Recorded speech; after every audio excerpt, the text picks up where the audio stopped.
Good morning, all. Eric with Cruising with Cheryl and Eric coming at you with all the cruise news that you can use on this Wednesday morning, November 1st. Happy November. Got a bunch of interesting stories for you today, so let's go ahead and get started.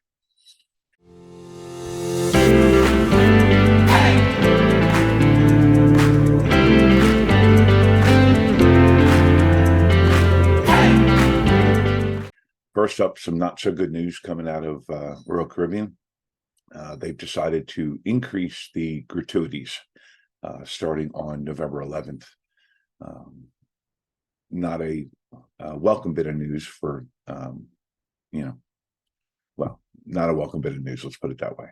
So starting, like I said, starting November 12th of this year, they're going to increase the gratuities $2 per person. So non-suite staterooms are going to go up from $16 to $18, and suites are going to go up from $18.50 to $20.50. Basically, they're saying they're going to increase them to stay in line with the rest of the industry. Yeah. I'm not going to, yeah.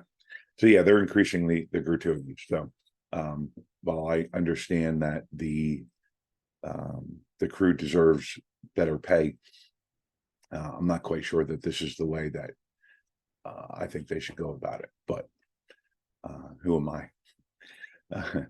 So yeah, get ready.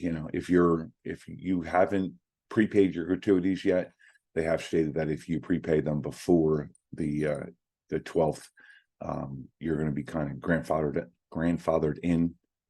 So if you're already booked for a cruise, I would say hello to Elio. I would go ahead and get that prepaid now, so you can avoid that increase. Save yourself a couple of bucks. Next up, Carnival addresses an issue that they've been dealing with. So it seems that they've gotten hundreds of comments, questions, enraged, comment cards from people who have visited Cozumel recently and bought quote unquote pure Mexican vanilla, vanilla extract, and have actually received colored water or very highly diluted imitation vanilla. And seems like a lot of the passengers feel that it's Carnival's fault, and so they've got enough comments that their brand ambassador, Mr. Heald, has addressed the situation. Basically, like, we don't control who sells what at the pier in Cozumel. Those are not, Carnival approved vendors. They're not. We have no say over them. So Carnival's comment is basically, buyer beware.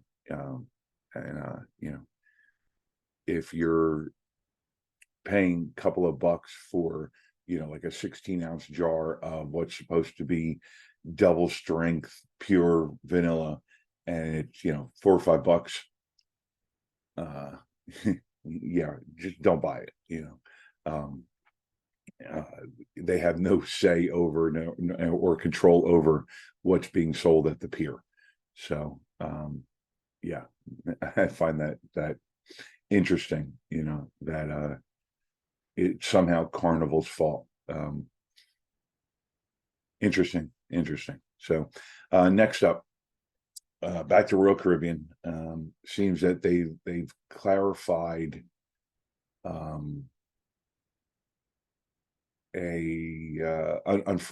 unfortunate situation. So the Crown Lounge used to be the Diamond Lounge, now renamed Crown Lounge. So what's been happening is several of the ships in the last couple of months have, once people have gotten on board, they've gotten a letter. If they're Diamond or above, they've got a letter saying that because of the number of higher tiered individuals on the ship for that cruising, that the Crown Lounge is only for certain tiers, excuse me, during certain hours.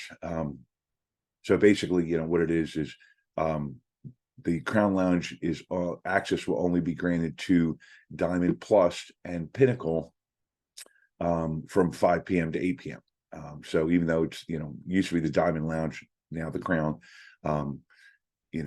Diamond members used to have access to the club anytime it was open. Now, if you're quote unquote just a Diamond, you can use it anytime except for the prime hours. So, anytime except for 5 p.m. to 8 p.m. You've got to be Diamond Plus or above. And also,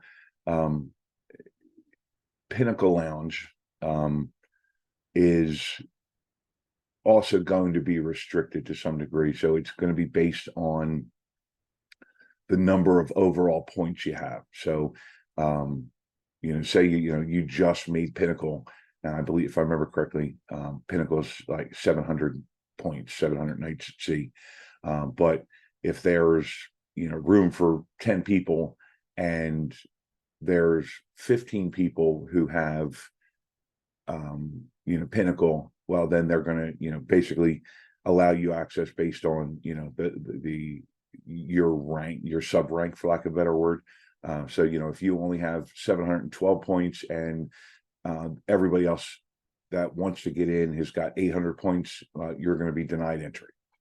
And Royal's been very apologetic about this, but they've realized that they have too many upper tier members for the capacity of the lounges, so they have to restrict it, and somehow they have hinted that they're thinking about restructuring their loyalty program to some degree to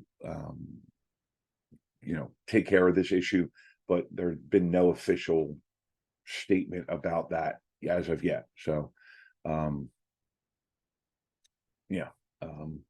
I can understand. Now, I'm not Diamond or Pinnacle on Royal as of yet, but I can see how that would be frustrating. So good news in coming out of Carnival. The Carnival Jubilee has completed a pretty significant hurdle in the process of getting certified to launch. So this was the first Carnival ship that was built in the Meyer. I don't remember the other word, but in a shipyard in Northwest Germany, and to get out to sea, they basically had to navigate the river Ems, Ems, I believe is how you pronounce it.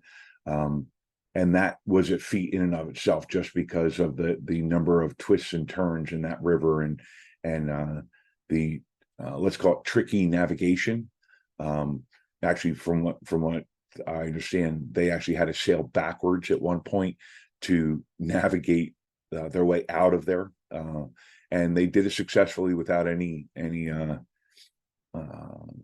damage, without any situation. So they're getting ready to start sea trials coming up here, I believe, in about 3 days, and knock on wood, they'll complete that with flying colors, and they'll be able to go on their maiden voyage, which is set for December 23rd. So that was some good news for Carnival. I know they put a lot of time and money into that ship, and it would be not fun if they had to push their maiden voyage back. So that's about it for today. That's the news that I came across that I thought you might be interested in.